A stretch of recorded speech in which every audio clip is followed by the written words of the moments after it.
Britain isn't running out of jobs, it's running out of workers, and the strange thing is, this isn't happening with protests, strikes, or big announcements. It's happening quietly. People aren't storming offices or walking out all at once. They're just leaving cities, leaving industries, leaving jobs they once worked hard to get, and most people don't even realize it's happening yet. You see it in small moments. A hospital ward that's always short-staffed, a school that can't keep teachers, a cafe that closes early because there's no one to work the shift. At first, it looks like bad management, or laziness, or people not wanting to work anymore. But that explanation doesn't hold up because these aren't people who stopped caring. They're people who did the maths. They looked at rent, they looked at travel, they looked at wages, and they realized something uncomfortable. Working no longer adds up. Not in the way it used to. People didn't wake up one day and decide to abandon work. They were pushed, slowly, by a system that made effort feel pointless. And the scary part is this: Britain depends on these workers more than it admits. When they disappear, nothing dramatic happens right away. Things just start working worse. This video is about why Britain is losing its workers, not loudly, not suddenly, but steadily, and why pretending this is just a temporary labour problem is dangerous. Because this isn't a blip. It's a signal. If you want to understand where Britain is heading, you don't start with GDP or markets. You start with the people quietly walking away. For years, Britain told people the same story. Work hard, get qualified, be flexible, and you'll be fine. That story no longer matches reality for millions. People are working full-time and still struggling to live near their jobs. They're taking on more responsibility without gaining stability. They're commuting longer, saving less, and feeling more disposable every year. And eventually, they ask the obvious question: what am I doing this for? That question doesn't get asked all at once. It shows up late at night, after another long shift, after another rent increase, after another train delay. And once people ask it seriously, things change. Some leave cities, some change careers, some leave the country, some stop trying to move up at all. From the outside, it looks like a labor shortage. From the inside, it feels like quiet rejection. This isn't about one industry. It's happening across healthcare, education, retail, logistics, hospitality, and public services. The very jobs that keep everyday life running. And yet, the conversation stays shallow. We hear about skills gaps. We hear about worker shortages. We hear about productivity issues. But rarely do we ask the deeper question: why are people deciding that working isn't worth it anymore? This video isn't about blaming workers or shaming employers. It's about understanding a shift that's already underway. Because once workers start leaving in large numbers, the effects don't stay contained. They spread. They change how cities function, how services operate, how life feels. Britain is at a point where effort and reward are drifting apart. And when that happens, systems don't collapse overnight. They hollow out. This video will break that process down step by step. We'll start with why workers are leaving in the first place, the pressures that make staying feel impossible. Then we'll look at who is leaving, and why certain jobs are being hit first. We'll look back at the political and historical choices that set this up. And finally, we'll look forward at what happens when a country can't keep the people it depends on. Because this isn't just about jobs. It's about whether Britain can still function the way people expect it to. Right now, Britain is losing workers quietly. And the longer that silence continues, the harder it will be to fix what breaks next. People aren't leaving Britain's workforce in a rush. They're leaving in stages. First, they stop moving forward. Then they stop trying. Then they quietly step away. This isn't about laziness or entitlement. It's about arithmetic. At some point, people sat down and did the maths, and the math stopped working. The biggest reason workers are leaving is housing. Not because people want big homes, because housing costs have reached a point where working no longer leads to stability. For many workers, rent takes more than half their income. That changes everything. When rent eats that much, effort loses meaning. Extra shifts don't create security. Promotions don't change the equation. They just keep you afloat. That's exhausting. People aren't quitting jobs because they don't want to work. They're leaving because work no longer delivers a life. Another major reason is commuting. Workers are being pushed further and further away from their jobs. 2-hour daily commutes are becoming normal. That time isn't paid. It's stolen. From sleep, from family, from recovery. When people realize they're spending more time traveling than living, something breaks. Another reason is burnout. Not the trendy kind. The slow kind. Long hours, short staffing, constant pressure. Workers are asked to do more every year with less support. And when wages don't reflect that pressure, people disengage. They stop caring. Then they leave. Another factor is insecurity. Short contracts, unpredictable hours, weak protections. People can't plan. They can't build lives around work that might disappear, so they start looking for exits. Another reason is that costs rose faster than pay. Food, energy, transport. Each increase felt manageable. Together, they crushed margins. People who were coping 5 years ago are now struggling. The system didn't notice, because people adapted until they couldn't. Another reason is dignity. Work used to come with a sense of respect. Now, many workers feel disposable, replaceable. When people feel like numbers, loyalty disappears. Another factor is family life. Work now competes with survival. Childcare costs are enormous. Housing is insecure. People make rational choices. They reduce hours and they leave roles that don't work. Another reason is opportunity cost, and some workers leave Britain entirely. Not for luxury, for affordability, and they earn less abroad but live better. That tells you something is broken. And another reason is lack of progression. People don't see futures, they see ceilings and they stay until they can't justify it anymore. Another factor is that work became transactional. No loyalty either way, and when loyalty disappears, so does patience. Another reason is that people stop believing things would improve. Hope matters, and when hope dies, exit becomes logical. This exit is quiet because people aren't angry. They're tired and they're done negotiating with a system that keeps taking more. And the most important thing to understand is this: people leaving isn't the problem. It's the signal that working in Britain no longer feels like a path to stability for a growing number of people. And once that belief spreads, it's very hard to reverse. And because people don't leave loudly when systems fail, they leave when staying no longer makes sense. And that's exactly what's happening now. When people hear that Britain is losing workers, it often sounds abstract, like a statistic, like something happening somewhere else. But when you look closely, the pattern is clear and alarming. Britain isn't losing workers evenly. It's losing them from the jobs that hold everyday life together. The first group leaving in large numbers are healthcare workers.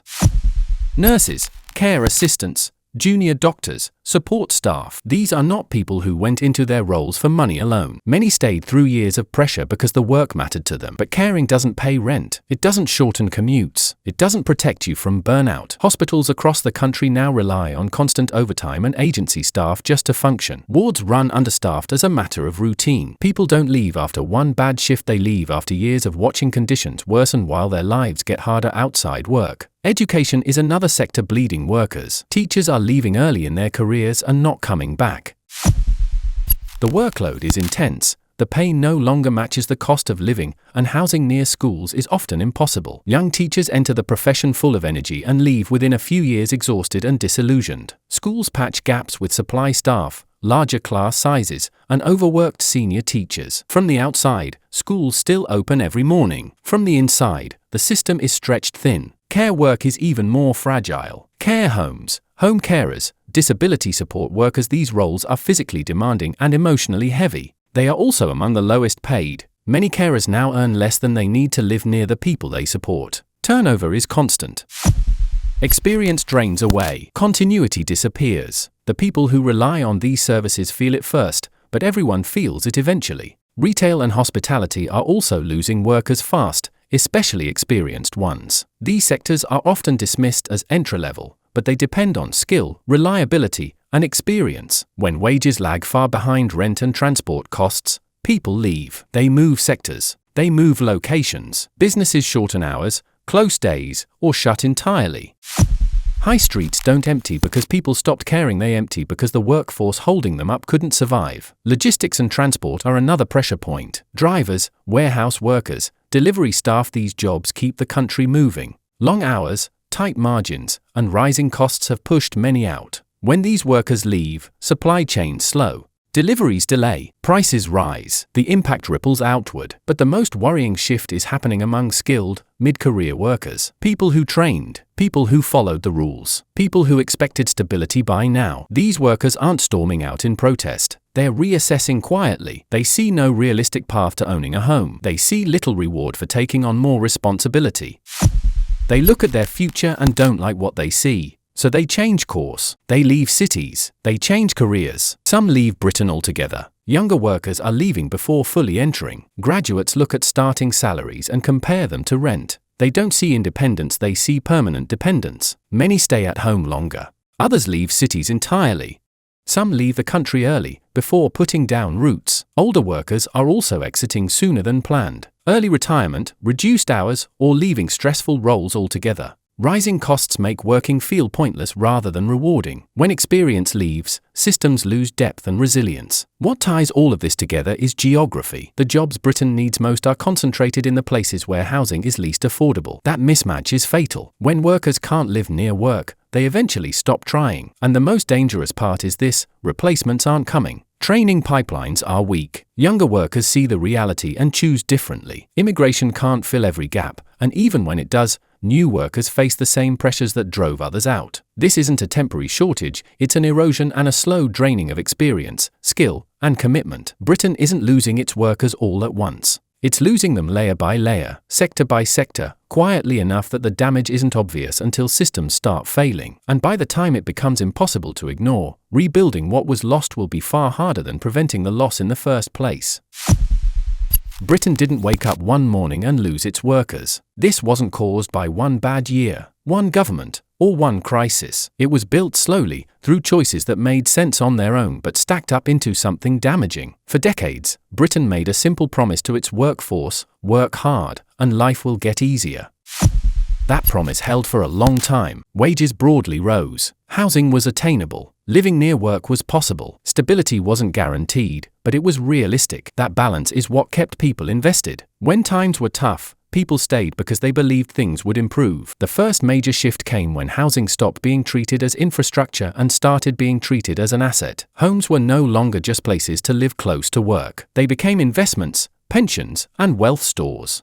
Rising prices weren't seen as a warning sign. They were seen as success. That mindset shaped policy. Supply slowed. Planning became cautious. Anything that might lower prices became politically risky. Over time, the cost of living near jobs rose far faster than wages, and the burden landed squarely on workers. At the same time, public housing was reduced without replacement. Council homes were sold off, and very few were built to replace them. This removed a crucial pressure valve from the system. Workers who once relied on secure, affordable housing near jobs were pushed into the private rental market. That market was never designed to provide long-term stability. Short contracts, weak protections, and rising rents turned housing into a constant stressor rather than a foundation. Workers absorbed that stress year after year. Wages also changed direction. While productivity rose in many sectors, pay growth slowed. In some jobs, it stalled entirely. For a long time, low interest rates masked the problem. Cheap credit softened rising housing costs. People stretched further. They borrowed more. It looked manageable, but that was a delay, not a fix. When rates rose and inflation hit, the gap between wages and living costs became impossible to ignore. Another key decision was how work was structured. Flexibility was sold as freedom, but for many workers it became insecurity. Short-term contracts, gig work, unpredictable hours, and weak bargaining power became normal in large parts of the economy. That might work when living costs are low. It collapses when rent, transport, and food eat most of your income. Flexibility without security pushes risk downward, onto workers who can least afford it. Public sector work was hit particularly hard. Years of pay restraint, rising workloads, and shrinking support chipped away at morale. Nurses, teachers, and care workers were asked to do more every year while their living conditions worsened outside work. Many stayed out of duty, but duty has limits. When the cost of staying becomes personal ruin, people eventually leave. Another factor was centralization. Jobs clustered in cities faster than housing and transport adapted. Workers were pulled into expensive areas without being given affordable ways to live there. Commuting grew longer. Time disappeared. Workdays stretched. That imbalance drained energy and loyalty over time. Crucially, warning signs were ignored. Staff shortages were framed as short-term issues. Burnout was treated as personal weakness. People leaving were blamed rather than listened to. Each sector was handled in isolation, even though the root cause was shared. Life no longer worked around work. Political responses tended to focus on appearances rather than structure. Short-term recruitment drives, training announcements, temporary visas, These plugged gaps but didn't address why people were leaving in the first place. Housing, wages, and stability were treated as separate problems, when in reality they were one system. Perhaps the most damaging decision was delay. Every year the problem was acknowledged but not solved. Every year costs rose faster than pay. Every year workers adapted instead of rebelling. That adaptation created the illusion that the system still worked. But adaptation isn't health, it's endurance, and endurance always runs out. Britain didn't lose its workers because people changed. It lost them because the system stopped offering a fair trade. Time and effort went in. Stability stopped coming out. Understanding how we got here isn't about blame for its own sake. It's about recognizing that this outcome wasn't accidental. It was the predictable result of treating workers as flexible inputs rather than people building lives. And once you see that clearly, the next part becomes unavoidable. What happens when those workers don't come back? When workers disappear, nothing collapses overnight. That's what makes this so dangerous. Systems don't fail loudly at first. They stretch. They adjust. They find ways to cope. From the outside, things still look functional. Shops open. Trains run. Hospitals operate. Schools teach. But underneath, everything is thinner. The first thing that happens is understaffing becomes normal. Not a temporary problem. Not a crisis shift. Just the default. Hospitals operate with fewer nurses than they should have. Schools run with unfilled posts. Care homes rely on constant turnover. Everyone left is asked to do more, cover gaps, and absorb pressure. At first, this feels manageable. People step up, they care. But over time, that extra load becomes the job. Burnout spreads. More people leave. The cycle tightens. The second effect is declining quality. When experienced workers leave, they take knowledge with them. New staff rotate in and out quickly. Training becomes rushed. Mentorship disappears. Mistakes increase. In healthcare, that shows up as longer waiting times, rushed care, and exhausted staff. In education, it shows up as larger class sizes, less support, and teachers stretched too thin to give students what they need. In care work, it shows up as loss of continuity for the most vulnerable people. These aren't dramatic failures. They're quiet drops in standard that compound over time. The third effect is reduced reliability. Services start to feel unpredictable. Appointments are cancelled. Opening hours shorten. Delays become common. People plan less confidently around public systems because they don't trust them to hold. That uncertainty spills into everyday life. Parents rearrange work. Businesses adjust hours. Communities feel less stable. Reliability is one of the first casualties of workforce loss. The fourth effect is rising costs. When permanent staff can't be retained, organizations rely on temporary solutions.